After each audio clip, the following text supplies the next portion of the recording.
PVPA is at risk. Under its current leadership, PVPA students and the school itself are at risk coming into next year's charter renewal. Let's look at some attrition rates at PVPA. So the attrition rate is the percentage of students who leave the school each year. It doesn't account for any new students coming in. It just looks at the students who were enrolled last year and then left the school before the next year. So this data is all publicly available on the DESE website. DESE is Department of Early and Secondary Education in Massachusetts. If you look at this top chart, this is the attrition rate over the course of Brent Nielsen's leadership at the school. You can see that it's increased over the course of his leadership. Over the past decade until this year, the school's average overall attrition rate was 9.6. This year it was 12.9. Over the past decade until this year, the average attrition rate for 8th grade, meaning the kids going from the middle school to the high school at PVPA, was 18.6. This year it was 32.3. To be clear, this year PVPA lost almost a third of the students going from middle school to high school. When you look at the attrition rate last year in 7th grade, 100% of them were people that DESE classifies as female. To be clear, every student who is accounted for in this attrition rate from 7th grade last year is a girl. So we might be thinking, maybe this is normal for charter schools. So let's look at Four Rivers, which is a local charter school that PVPA often sees as its closest comparison school. The attrition rate over the same period of time is shown in purple for Four Rivers. PVPA's average attrition over the past 10 years is 26% higher than Four Rivers. So just on average over the past decade, it runs higher. But over the course of Brent's tenure at PVPA, the attrition rate is 35% higher than Four Rivers. That's a big jump. So now we're looking at net class size. This is accounting for attrition, which again is students leaving, plus new enrollment, students coming in. So the net change where we try to kind of make up for the attrition by adding new enrollment. Despite new 9th grade enrollment, this year's 9th grade class was 20% smaller than last year's 8th. So you saw that there was a 32%, 33% attrition rate. Despite new students coming in, it still came in 20% smaller. This is the largest drop-off by like 3.5 times from middle school to high school at PVPA in the past decade. And the past decade is not some magical period of time. That's just as far back as I looked in the data on the DESE website. You can feel free to dig in if you want to look deeper. The current 9th grade class, what you see on the chart, 55 students, it's the smallest of any grade in the entire school in the past decade. It's nearly 20% smaller than the average 9th grade class size throughout that time until this year. And until now, the only other classes that fell below 60 students were 12th grade, which makes sense because PVPA doesn't allow students to transfer in for the final year. Still, none of them was as low as 50, 55. You can see the net change year over year over year. We're 3 to 4 times that size for 9th grade this year. And again, you can see PVPA versus Four Rivers. If you look at class sizes, like Four Rivers, it has smaller class sizes in general. So we look at the percentage change, that's relative, right? You can see that PVPA lost almost triple the percentage of students that Four Rivers did from last year's 8th grade class to this year's 9th grade class. And this is worse than it looks because it's overall enrollment, not just attrition, and it accounts for new students coming in. PVPA actually lost a third of its 8th grade from last year versus 6.3% for Four Rivers. So Four Rivers has higher rates here and there throughout the past decade, but nothing close to a third. What could possibly be going on in the middle school that accounts for so many kids opting out? We all heard a current student read a statement on the last PVPA board meeting. The statement was written by a former PVPA student who left the school after last year in the middle school and said that they left because they too had a negative experience with the teacher in question. Between wildly unpopular changes last year, like eliminating Paideia, which the community loudly objected to and were ignored, and the current safety issues, you can see that now families are just opting out. Something's gone wrong. So Brent tells unhappy families to leave. We know this, and as families have been speaking up about it this year, others are opening up and saying, I believe this is true, because he said the exact same thing to me. Maybe the numbers we just saw are showing us exactly that. What if that's the plan? What if this administration just pushes out students and their families when they've had bad experiences at the school instead of addressing the root of the problem? What if more and more people are becoming unhappy? What if they keep leaving? Brent says if you're not happy here, you can leave. You just saw it. They left. During the most recent March of 2025 PVPA board meeting, Brent said, the numbers for applications were a little bit lower than what we're used to in the past few years. Given the timing of some of the newspaper articles, I think that was one of the things that discouraged some folks. Yes, there have been issues in the media, but the problem isn't the media coverage. It's the issues they reported. Also, this statement was really misleading because at the January board meeting, Sandra Courtney, the school's enrollment and communications coordinator, said that enrollment was down in January. Applications opened in November, but the first newspaper article about these issues didn't publish until February 14th. I think that's about a week before the lottery. The articles are not the reason. At the end of this video, there are links to more information about what's happened, but let's just talk for a minute about the articles that Brent referenced, which, again, came out at the very end of the admissions application period, after months of the school already reporting lower enrollment.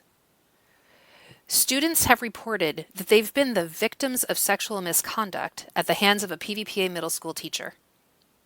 The school did its own investigation, which did not follow Title IX, which is the law, and the school brought the teacher back into the room. Students were understandably very upset about this. Families have been trying to get students safe since last October.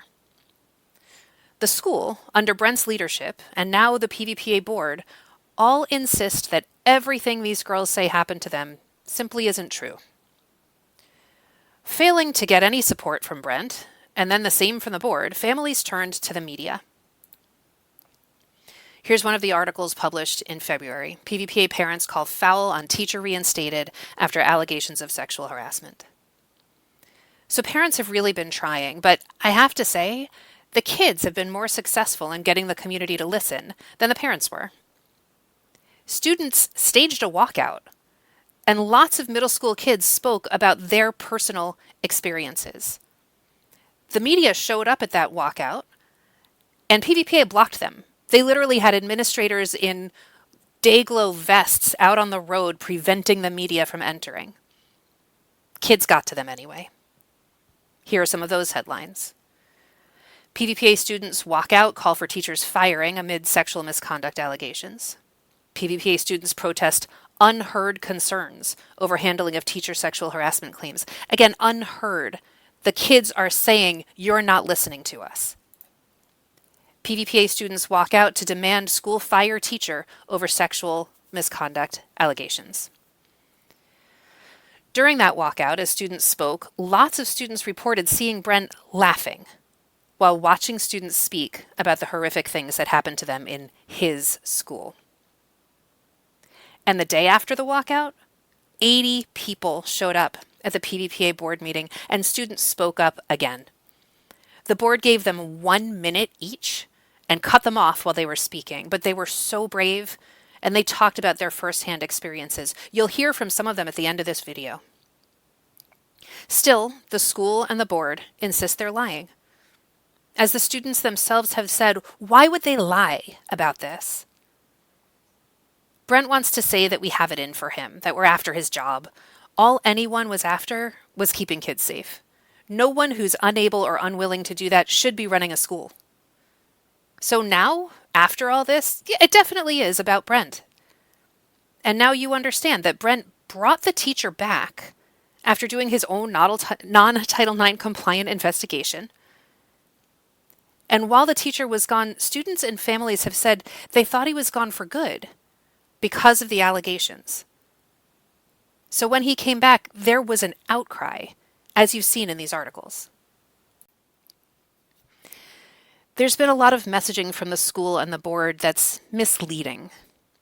So the board made this statement that you see in the white block in its official response to families who signed, 16 different people signed a complaint to the board. This was part of the response. Further, to ensure that the teacher's re-entry to the classroom did not create any concern for students, head of school Nielsen had other PVPA staff present in the classroom. Contrary to claims to the contrary, no students demonstrated any concern about the teacher's return. So this is just untrue. Students in the classroom were upset and said so. Families have recounted their students' experiences to Brent and to the board, and this was the response. No, they didn't. It didn't happen. Well, turns out other people were in the room. So here's a statement from a student. Most importantly, students still do not feel safe. On Friday, December 6th, Brent and Veronica came into a class that I was assisting and announced that the teacher would be returning on Monday. The reaction from the students was strong and immediate. Students expressed many concerns over the teacher returning. They expressed fear for their safety and disbelief that their firsthand experiences were being ignored. One student in the class left the room in tears. Despite this, Brent refuses to take further action and ignores the concerns of students. Now, I just want to be clear. This happened in multiple classes. Students reacted immediately, loudly, clearly. They said they didn't feel safe. They said they were upset. Brent and the board have said no, they didn't. I'm so appreciative to this older student who was assisting in the room and was willing to speak up about the truth. Though it should have been enough to believe the students in the room. At PVPA, we have, unfortunately, a retaliatory culture. It's against the law to retaliate against people for filing Title IX complaints. Sexual harassment, that falls under Title IX. So that's illegal. It's also against school policy to retaliate against students for participating in civil disobedience. So those are facts. I'm about to tell you about some incidents that happened just in the past few weeks at the school. Please keep in mind that each of these stories was recounted to us by the person or the parent of the person who directly experienced it. They're not rumors. No one has any reason to make these things up.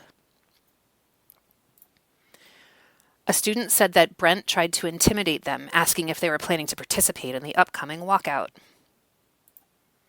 Multiple students witnessed Brent laughing while 7th graders recount gut-wrenching stories of their experiences with a teacher during the walkout. A student reported that Brent pulled them into his office under the guise of an unrelated topic and then lectured them about all he's done for the school. A parent said that Brent antagonized their child while they were expressing frustrations in a private conversation with friends.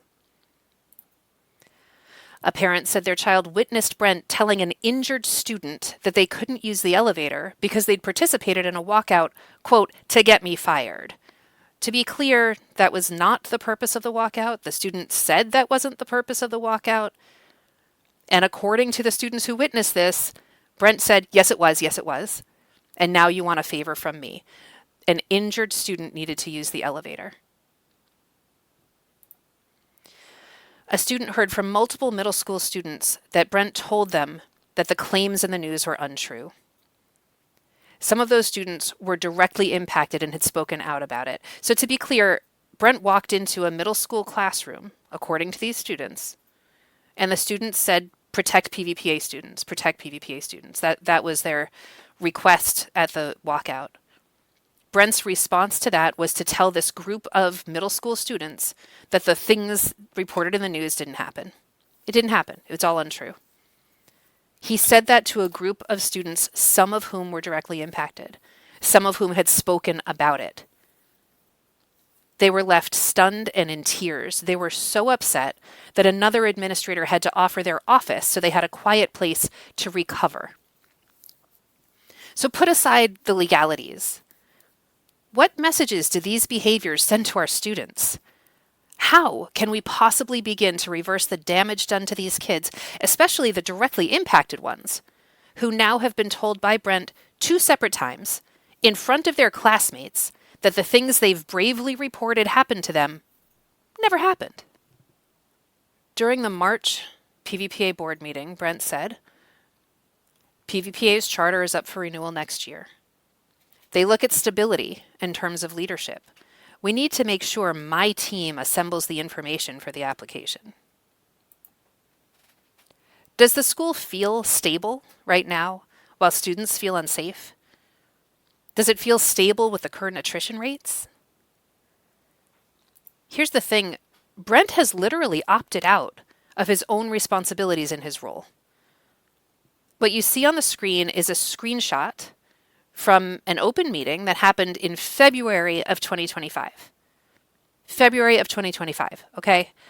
This is from the Head of School Support and Oversight Committee, which up until this school year met every month. This year, the only meeting was booked very suddenly when parents submitted a complaint to the state about everything that's going on at the school. This one single meeting of that committee this school year showed on the screen the goals and things from last year. You can see the red overdue deadlines. June 10th, 2024, June 10th, 2024. Draft the goals, approve the goals. The executive director is Brent.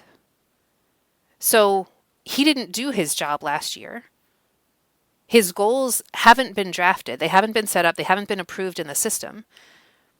And his evaluation period is happening right now. Against what goals? I don't know. When this committee was meeting regularly last year, Brent frequently failed to fulfill his responsibilities. The goals were never set and approved for this year, and his current evaluation is based on non-existent benchmarks. The meeting minutes, which you can see, they're public. If you go onto the PVPA website, click on the board, you can see all the meeting minutes. You just have to go back. They're riddled with notes that Brent had, again, not submitted the required documentation. A parent who served on this committee last year, when it was actually meeting, said it felt like a waste of time because they were unable to get Brent to provide evidence to support his statements about what he was doing to meet the goals they set, even though they were very deferential to him when setting the goals. There are no longer any parents on this committee, or at least there weren't for the one single meeting that happened this school year. So maybe the school is at risk from Brent. Brent is talking about how important continuity is. He said this in 2022, and it helped him win votes to become head of school. Continuity right now means continuing to force 12-year-old girls into a classroom with a teacher who students have said makes them feel unsafe. It means a trend of dramatically declining enrollment and supporting an administrator who tells students to their faces and in front of their peers that the experiences they've reported didn't happen. But this isn't actually all new. There was negative fallout when Brent became head of school. So he was the interim head of school for some time, and in 2022, there were 3 candidates for the permanent role: Brent, someone named Brett, and someone named Erica. There were discussions, including the public board meeting on April 26, 2022. Again, anyone can see this information in the minutes from that meeting. So here you can see a question someone asked in the meeting and the answer. Would any of these choices result in the loss of teachers and/or students? Yes, if Brent was confirmed as head of school, staff and students both planned to leave.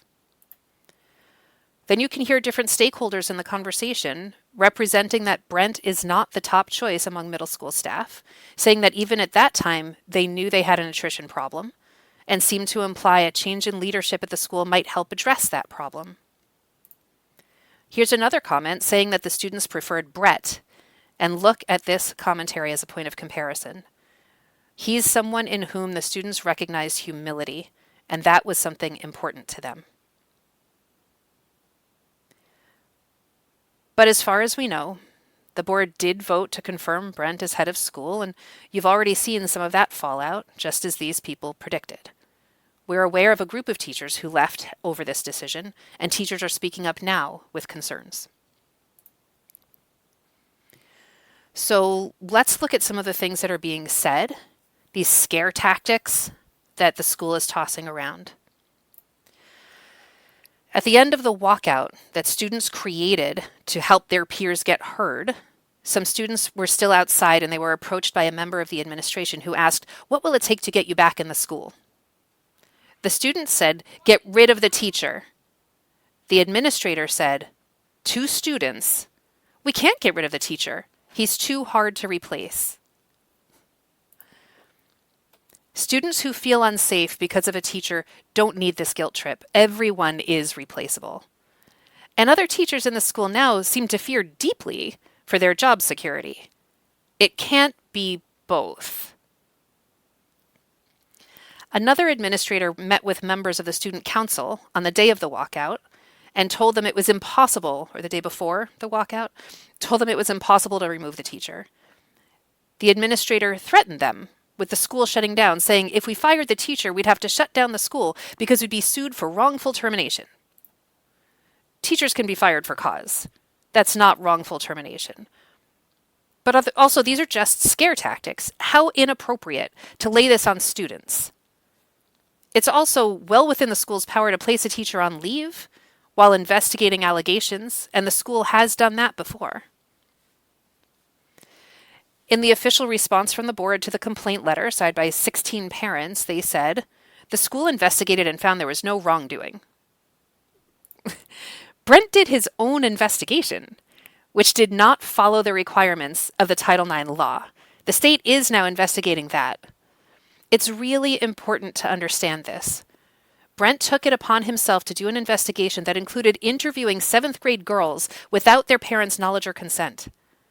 When parents tried to tell him he may not have gotten the full story, interviewing them under those circumstances, they asked him to initiate a proper Title IX investigation, and he refused. He literally told parents he was completely confident that nothing had happened. Not the right attitude for someone who's supposed to be investigating. But here's the thing. Title IX policies, which are clearly published right on the PVPA website, require things like notification to families, education about the process, including grievance procedures, because it's not families' jobs to know this. The option to have an advisor in the room during interviews, and lots more. PVPA also has specific people who serve as the Title IX coordinator and investigator. Brent is neither of these. It was never up to him to decide to handle it on his own. Okay, now in an email that Brent sent to all faculty and staff just before the walkout that students planned, he said, "Multiple state agencies have been contacted, and to date, no findings have been made against the teacher or the school." So first, understand that the way he talks about these agencies, it almost makes it sound like the school did what they should have done in reporting to them. That's not the case. Parents had to contact these agencies themselves. There are currently at least 2 open investigations. To date, in this context, means they haven't made their determinations yet. They will.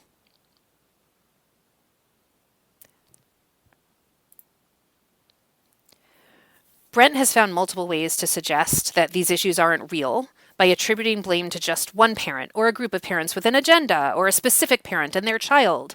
Listen, it's not one family. It's not some cabal out to get him. It's many families who are concerned for their kids. Parents want kids safe. Kids want to be safe. The more awareness about this grows, the more people come forward with their own similar stories. This is not some random witch hunt. This is not a grudge. This is a response to things that are going on right now in this school. Okay, so this one isn't actually a quote. It's something we have felt that Brent has hinted at. The charter renewal is at risk without him. The state won't renew it without him. But here's the thing.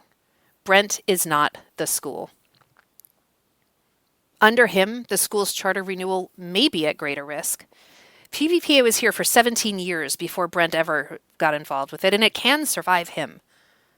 But how confident can we be that it will survive with him? So if you're not up on the details of this situation, please either go to tinyurl.com/PVPA complaint or scan this QR code with your phone. This is a video. You can pause it if you need a second. This link takes you to the full complaint that 16 families signed and sent to the board back on December 30th of 2024. A lot has happened since then, but this explains how we got here. Most importantly, it makes it clear that the parents have been trying, some since last October, to do one thing: get the kids safe. Initially, they thought the issue was just with the teacher. They went to Brent for help, one after another, then as a growing group, again and again. They did not get help from Brent, and they were treated terribly by him in the process. You can read it for yourselves. This will help you understand how this became a school leadership issue and not just about the teacher. Though the families are still fighting to get kids safe, as the teacher is still in the school. You want to do something about it? Please sign this petition. tinyurl.com/PVPA petition or scan the code. If you're a parent, guardian of a current PVPA student, it'd be great to get your name on this petition. It's really simple. It just asks the school to remove that teacher pending the open investigations with the state. That's it. Ultimately, Brent is responsible for the school and for the decisions that he makes. One of those decisions is his refusal to remove the teacher, even while the state has open investigations about this. So in the absence of his leadership, we're asking families of current PVPA students to just support the one small action for the school to remove the teacher, pending the outcomes of these investigations. The next board meeting is coming up April 8th. To be clear, the PVPA Board of Trustees are Brent's bosses. They're the ones who will decide whether or not to renew his contract, and that's in discussion right now. This may be the meeting in which they vote on Brent's renewal. Please attend this meeting if you can. If you have something to say about this, you can send it to the board ahead of time at the email address on the screen, trustees@pvpa.org. It's ideal if you also speak up at the board meeting, but note that public comment is usually limited to 10 minutes, though it sounds like the president of the board has said it'll be a whopping 15 minutes for this upcoming meeting.